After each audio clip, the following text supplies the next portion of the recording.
This is Vigilante for ReasonForRhymes.com. That's reason with the number 4rhymes.com. And also tell it like a T.I. is. And on the line I have Dr.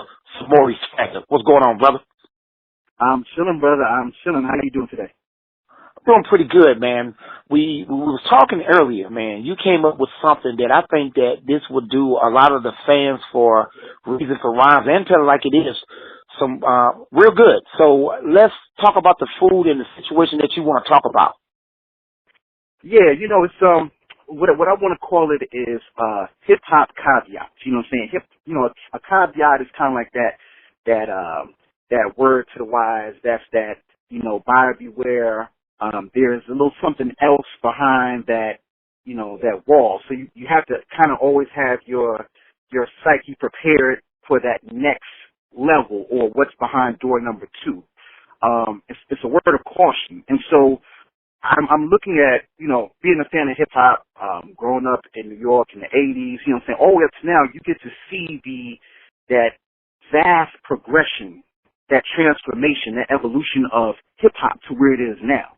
And one thing that I think everybody can agree on is the fact that we're noticing a lot of casualties of the rap and hip hop portion of the music industry.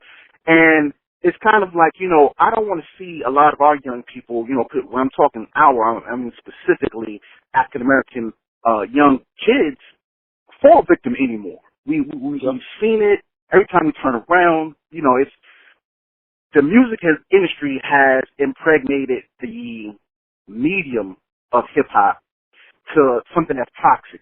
And every time you turn around, the music is bombarding, it's influencing the psyche of our youth, and they go from that auditory consumption of rap, hip hop, and they all of a sudden start manifesting what they're hearing. You know what I'm saying? So It's like, how can we prevent this next generation? Because, it's generational at the same time, because times change. It's not, we're no longer in the Big Daddy King era. We're no longer like, the Sugar Hill Gang and none of that. Now we're in a whole nother lane of music. I mean, to the point where some songs come out, the beat is good, but you probably can't even understand what the person is saying. Like, it's like, you mumbling, what are you saying? So with that said, we kind of want these caveats addressed. You know what I'm saying? I was like, I have to tap my man Vigilante on this because I know that you got something heavy to say about it. We're talking about the incarceration of African Americans. We're seeing the overuse and abuse of drugs and how that's consuming and destroying lives. We see the gang violence that's happening. Just so much that can be talked about that I think can be fixed in some portion by the medium of hip-hop. So that's kind of like where I wanted to go with this with you. Let's get it, man. Like I did a blog earlier about is conscious hip-hop dead and can it be resurrected? Because I started off by saying you have NWA and you got Public Enemy. I started with them even though we know NWA didn't start gangster rap and Public Enemy wasn't the first to start conscious rap. But I'm saying, but those were two of the biggest groups that came out of each lane to do great out of everybody else. You look behind the groups like Public Enemy is the head. You look at gangster rap groups, NWA by far, even though they only had 2 albums, it's still the head. But at the end of the day, when you take it like an arms race, I said it in my blog, let's treat it like an arms race. USA being Public Enemy, Russia being NWA. At the end of the day, when you go decades after decades, you would think that Russia, NWA, won. Because there's more artists reflecting the NWA model than there are artists that are reflecting Public Enemy. Would you agree to that? I would agree. I would agree. So there's go ahead. There lies the prize. Yeah, okay. There lies the problem. It's the fact that it was balanced when you think about it back then, but when you go decade after decade, it's unbalanced, and it seems like Where are the conscious MCs? And you hear Kendrick Lamar, J. Cole, somebody was, that was on board's page said, well, he named out Kendrick Lamar and J. Cole. I say, for every Kendrick Lamar and J. Cole, I can name you about 60 rappers that's totally opposite of that.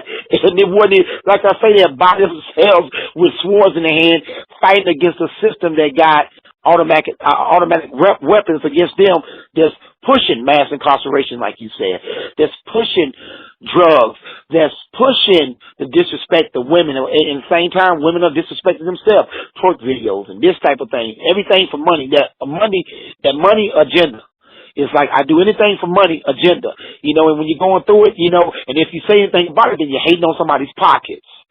So how do we get that message out to the young masses? And let me say this, Samori, I don't think we spoke about. Not only to the young masses that are being influenced, but the older cats that's within our age that are living their second childhood, so they influenced by it too. But they want to be like the young people. They're still dressing up and going to the club, chasing after the young girls and trying to be young instead of being, wherever their age is. So that problem is just as big because a lot of these kids are growing up in the houses of the sons of NWA. And they're the grandkids of NWA.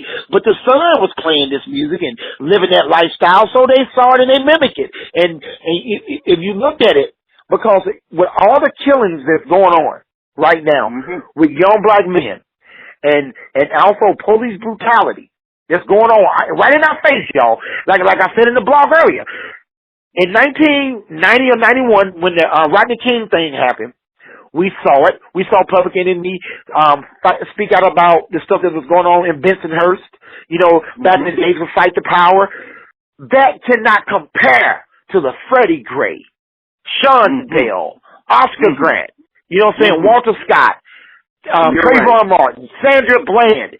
That it can't compare, but there's not unless you underground, there's not one so-called mainstream activist rapper or anything that's speaking out about that. I'll let you have the table and you explain that.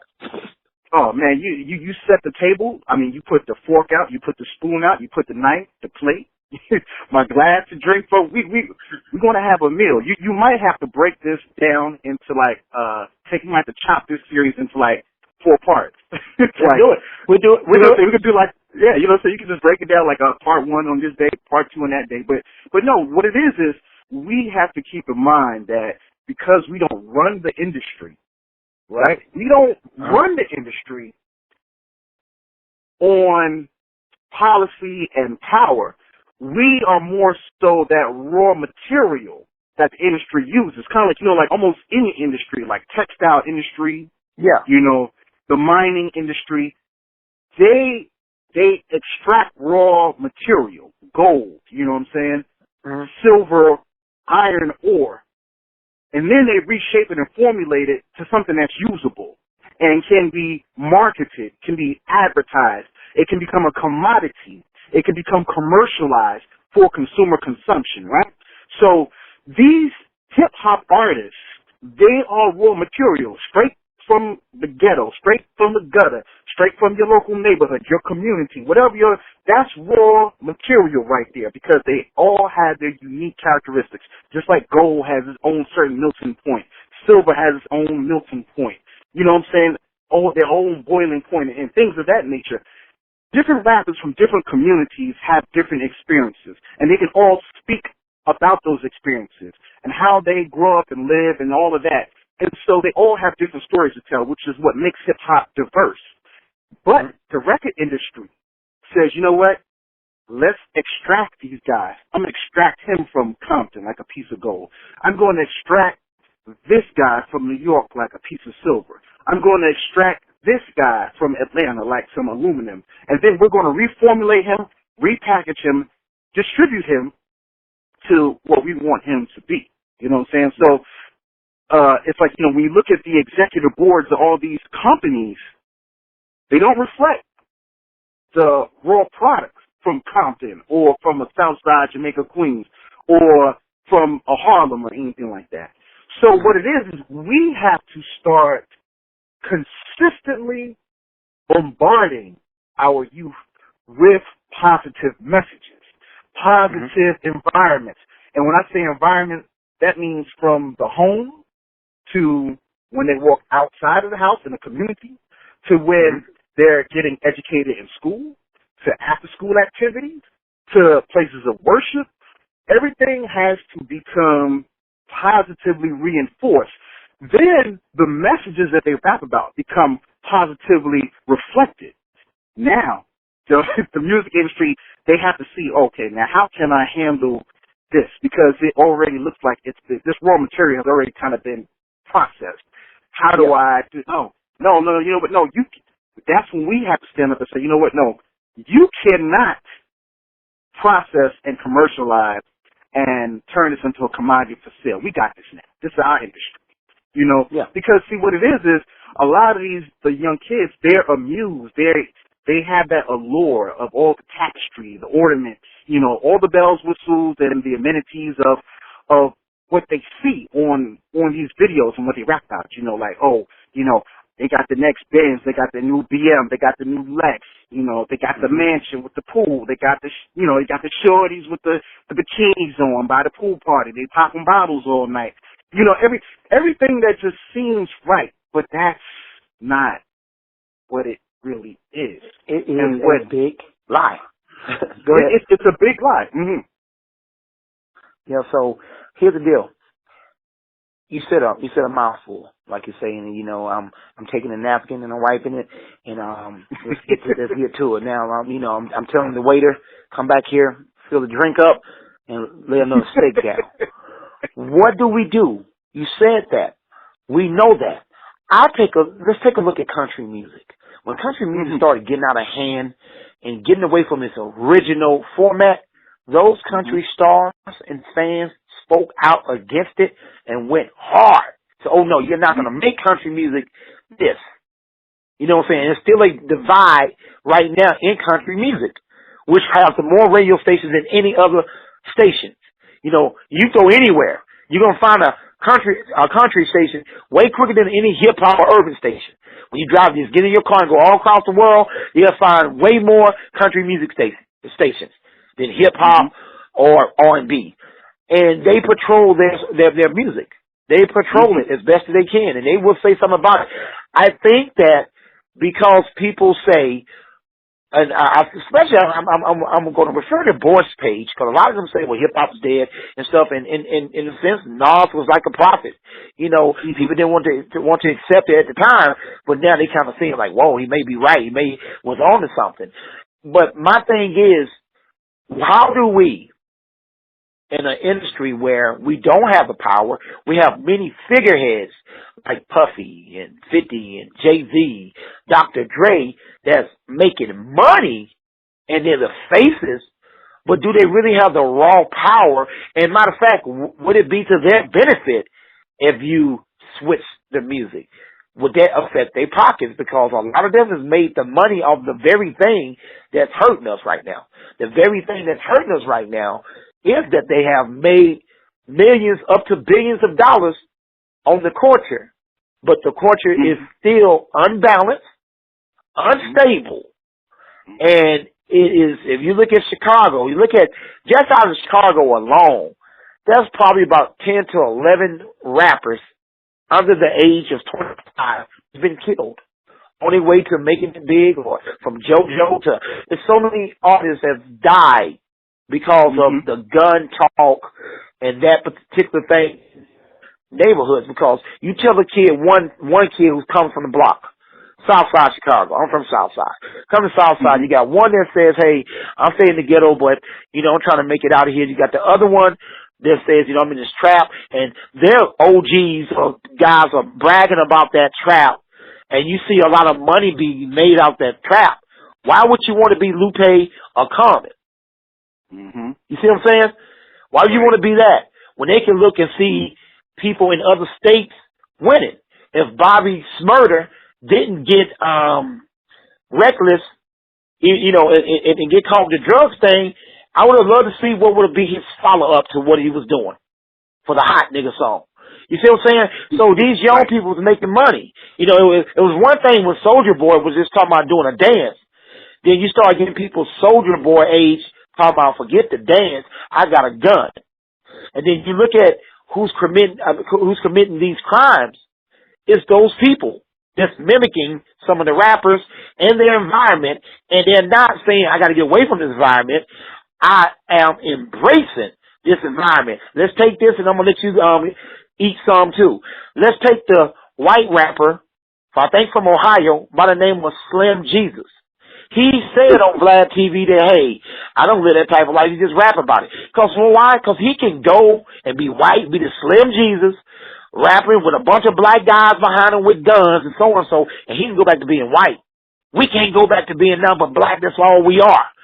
So if they can come and love that part of the culture. Now, Slim Jesus didn't come into the culture saying, you know, I really love KRS-One, or I really love, you know, Lupe, or I want to talk consciousness. I see a lot of my friends that happen to be black getting stopped by the police, getting beat by the police, and I want to rap about that.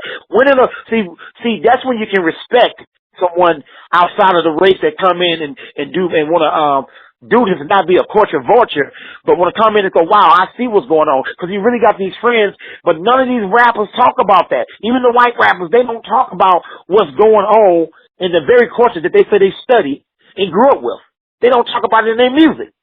So they echo and we echo the same thing that's killing hip-hop, but bigger than killing hip-hop, it's killing our kids and it's killing our future. You would say. Yes. Man, okay. All right, so I need to get a refill on my plate, okay? No, this is food. This is food. Anybody that loves hip-hop music and rap, they definitely can appreciate what we're talking about. So I think what it is we're dealing with an industry that has created, it has groomed, it has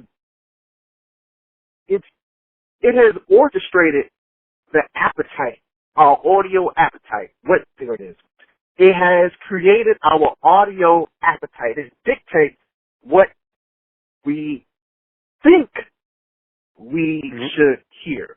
Because, like you were saying in country music, if you look at a lot of music genres where you have heavily white populated artists in those genres, you don't see or hear them like, I'm gonna, like, you know, you look at country music. He's not talking about, I'm gonna pop a cap and Tobey Maguire, you know, I'm gonna blow the brains out of, give me what's the country artist, Shania Twain, whatever, you know, like, I'm gonna blow her brains. Like, no, they're not saying that. You know, their thing is, look, you know, I'm on my horse and my dog got left alone. Like, you know what I'm saying? They making you know, that's they speaking whatever that is. You know what I'm saying? Yeah. That's your message is always a deliberate choice. You know what I'm saying? Your message is a deliberate choice. Whether we're talking about country music, whether we're talking about pop, like, you don't see, I'm pretty sure, like, you know, if you probably go deep, like, you know, something like that gothic stuff, or just like heavy rave club type stuff, you may find some like crazy music, but, you know, a lot of the genre in which whites are heavily populated as musical artists, they don't talk about discussing hurting somebody of their own or selling drugs to their own, you know, how they going to pimp their woman, how their woman is a B-I-T-C-H or H-O-E. You know, you don't hear that. Why is it that we do that? Why is it acceptable? Why is it marketable that we do that? Who said that this was okay? Is it that record labels say, you know what? Yes, we'll give you $1 million contract, but we want you to rap about this, talk about this, and we will give you that. We'll give you this money to do that. And so, being that as African Americans, historically speaking, and to the present, we're economically depressed, so any life preserver that they can throw out into the cesspool that everybody's drowning in America, we're grabbing anything. Like, okay, well, he says he can give me $1 million contract. It's, you know, listen, you know, the lights got to be turned on, ain't no water in it. All right, fine, cool. I'll rap about it. I got lyrical skill. I got talent. Boom. And that's where we have to understand where things diverge.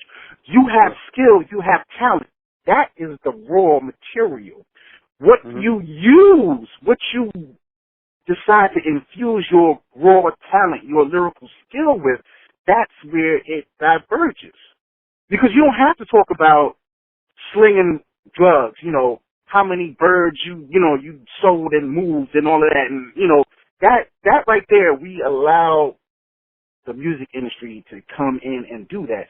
And see, the other thing too, Bidge, is what gets me is when you try to bring this up to a lot of these music artists that have made it real big, whether financially big or just notoriety big, because those are two different things. You can be famous and still be broke.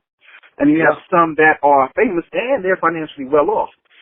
When you try to explain to them about the plight of African Americans and what we're facing and what we're seeing and how it correlates and ties into the music industry, because the music industry is kind of almost a soundtrack to the destruction, it's like, well, I'm not their role model. That's the common scapegoat excuse. And it's kind of like, I smell BS right there. And I'm going to call you on the BS because the same way you want to say you're not the role model, well, let me throw a little monkey wrench at you. All these dudes, whether we're talking about Jay-Z, whether we're talking about, the list can go on, Rick Ross, whatever the case may be, 50 Cent, whatever the case may be, you know what I'm saying? It's like, well, you're saying you're not the role model for these kids that listen to you, your listenership, your audience, your fan base, right? You're not their role models. Yet they idolize you, right? Now, at the same time, let me flip it on you. So, Francis Ford Coppola, Martin Scorsese, Brian De Palma, right? All these guys that created all these movies like Scarface, Casino, Carlito's Way, all these gangster movies. Do you think they said, oh, I'm going to make these movies specifically for Jay-Z and Rick Ross and 50 Cent and all these others so I can be their role model? Me, Brian De Palma, me, Martin Scorsese, me, Francis Ford Coppola. I want to be their role model. Hell no. That's not what they were thinking. They didn't do it. But for some reason or another, Jay-Z, 50 Cent, all these other, famous stars, what do? Almost every other song, they making some reference, some line to, Scarface, Godfather, Goodfellas, Carlito's Way, whatever the case may be. So you've become appointed, you've become adopted. You involuntarily have become the surrogate role model for these rappers. So now these rappers, you've become involuntary, surrogate, adopted, and appointed role models for these kids that are buying your album. So don't pull that. Don't pull that, because, you know what I'm saying, for you to say that, I have to take it back to these, Hollywood producers and directors like I just named. So, yeah, and I think that when you say that, it really hits me to another level, and we're gonna definitely do part 1, 2, 3 on this one. But let's just say this: you just named out those movies, and we mimic that because is it a bigger issue that deep down inside, a lot of blacks, whether it be artists, basketball players, or actors, regular people, deep down inside, is it in our psyche to want to be white, to want to live the white life? Because I see a lot of people say Frank, Jay-Z also does that Frank Sinatra type thing. You know what I'm saying? The Rat Pack and that stuff. You've seen Puffy, Drake, and them do that. There was Nat King Cole that song that kind of music that was cool, slick, women loved them and stuff. We seem to only put Scarface on our shirt. We won't put Marley or some black icon that's on there, or some of our greatest actors on our shirts. But we will.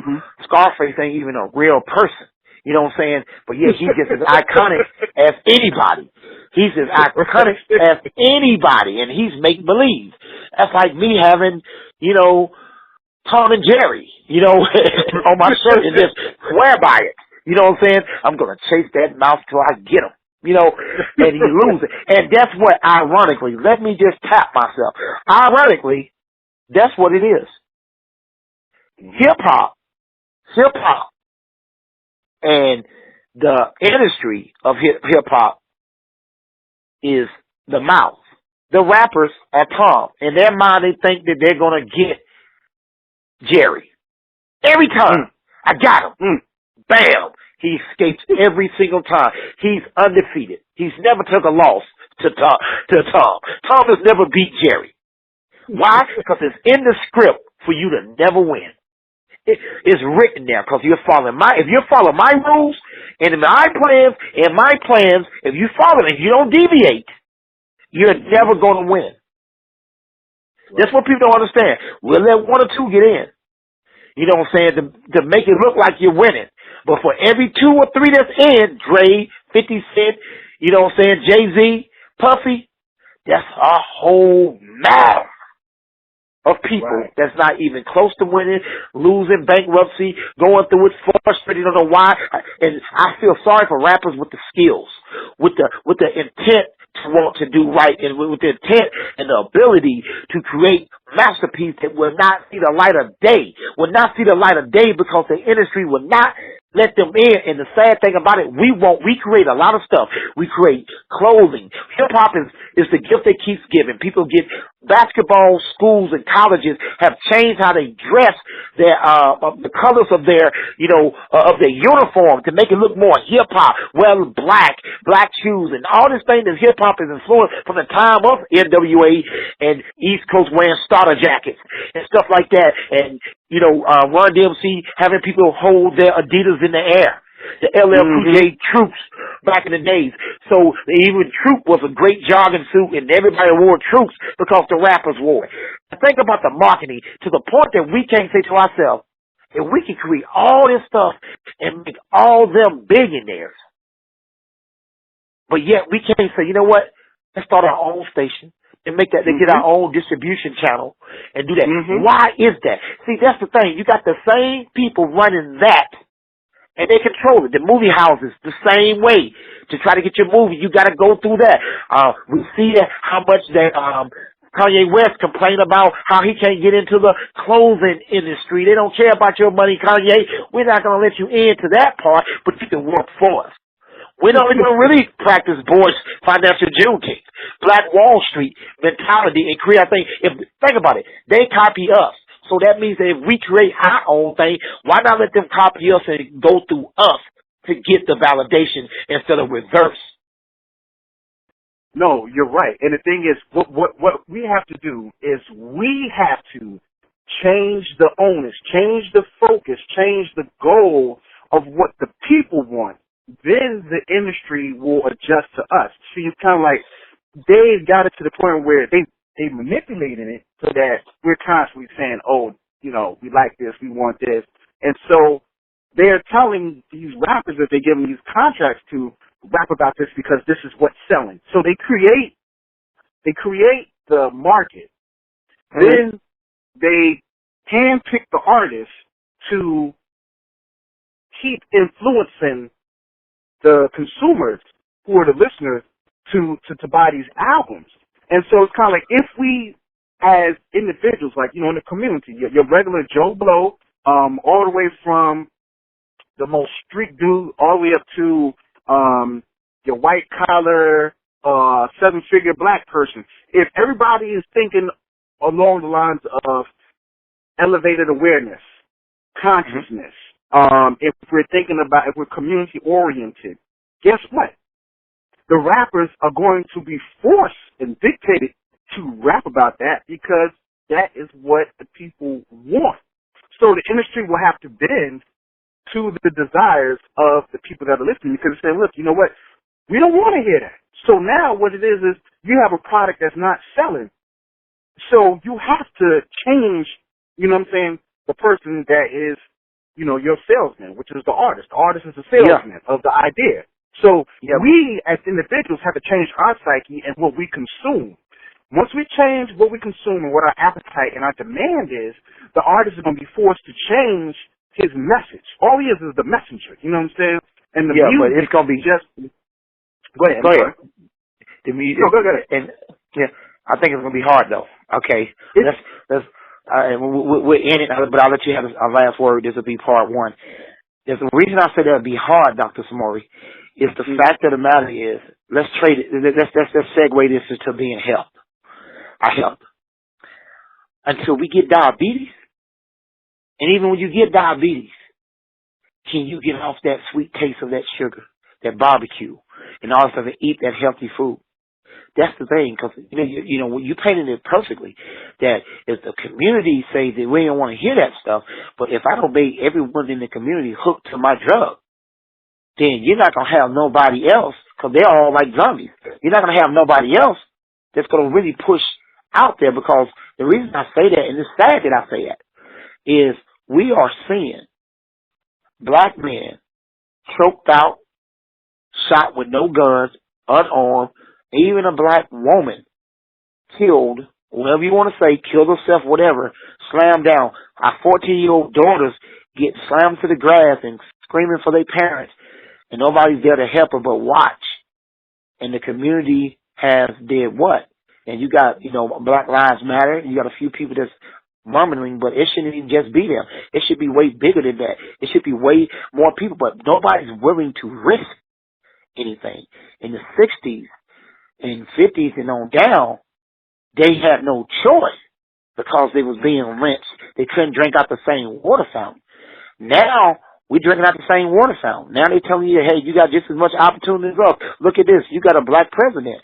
So how do you go against somebody with a checker mentality and they playing chess? Because checkers and chess is both fun games, but one of them is just a little bit more serious than the other and a little bit more complicated than the other.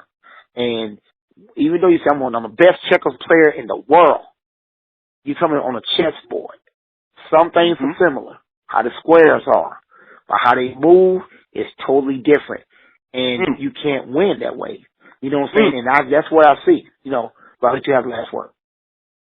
Man, that right there is kind of exactly where I want to go. Playing chess with checker players. That's why I think the music industry is as profitable as it is to white music owners, because of the fact that they are able to say, look, you know what, I've got this little guy in the hood that's rapping, X, Y, and Z. He's going to generate some millions for me through his, through just my marketing, my distribution. I know that I can get a couple of million. Okay. Give him maybe $500,000, right? They take the millions of dollars that they get from sales, from downloads, from concerts, all of that, marketing. They get those millions of dollars. We're talking about the owners. Yeah, here's the chess move. Okay, so the rapper making an album, that's checkers. I make my album, I'm rapping, I'm touring. That's checkers. Here's chess, hip-hop chess. The owners are playing chess. They take your millions from platinum sales, and then they take your millions, deposit that into their investment portfolio. Okay? So now, their investment portfolio, what are they doing? They're taking your money from your ghetto-ass rap songs, and they're investing in mining, textile industry, real estate, aeronautics, aerospace, farming, biotechnology, computers, the medical industry, robotics, the auto industry, the solar and the fuel industry, and transforming your ghetto-ass lyrics into multi-billion-dollar industry. That's chess for your ass. You're right. But we can do that too. In the prison system. Okay. All right, that's chess. That's the real game, man. That's the real game, and we hope that people are educated. We're gonna also get into part 2 where we sing out some of the rappers. We look at some of the MCs that have died, some that's in jail, some that that's out bankrupted, some that the industry we've seen kick them out, act like they never existed. Right. So that's what we'll come up with part 2, man. Once again, man, I definitely thank you for coming on the show, man. Now, Doctor, tell people where they can find you at, and also that new album you got. Oh yeah. So you can hit me on Twitter at DocSwag06. That's DocSwagg06. That's on Twitter. You can find me on Facebook. Just my name, Samori, Samori Swygert, Swygert. I also write with Your Black World, Financial Juneteenth, and a slew of other websites. The album I just released August 22nd. It debuted as number 2 on Amazon's Hot Sellers list under the Quiet Storm genre. This is entitled. The album is entitled Porn, but it's not like the way you guys are thinking. It stands for Poetry, Oration, Rhythm, and Narrative. And it talks about all of the the non-physical and physical intimacy that exists between, you know what I'm saying, male and female, and just kind of like, nation building, just kind of like, how you can really appreciate and adore your partner. And it's all done by HBCU artists, Norfolk State, Hampton University, Howard University. So yeah, that's on Amazon, iTunes, CD Baby, Google Play. So the album is entitled Porn, Porn, by Samori Swygert. That's right, man. No doubt, man. We definitely gonna push that, man, and we're gonna get to part 2 of it, man. I can't wait to do part 2 because I know it's gonna that list that you gave me with those MCs. We're gonna get to it, okay? We're gonna get to it. You gotta keep it real on this show. You know how we do it, man. All right, y'all. This is Vigilante for ReasonForRhymes.com. That's Reason with the number 4, Rhymes.com. And tell them like the TI is, we are out.